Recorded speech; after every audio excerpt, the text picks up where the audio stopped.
Hello everyone, today I'm going to show you how to change your username in Hytale. Make sure to watch the video until the end, not to miss any important details, like and subscribe.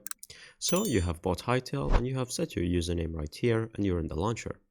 All you have to do is to go back to the main website for hytale.com. Then from here you're going to click on login to log in with your credentials.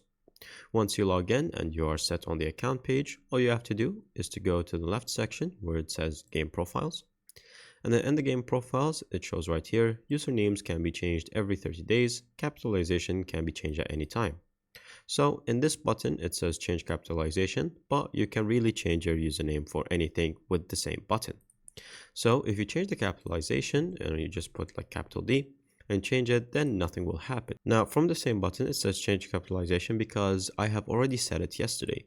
So you're going to have to wait 30 days until you can change your username again. But for now, you can change the capitalization of your name. And that's pretty much it. Thank you guys for watching. See you next time. Bye bye.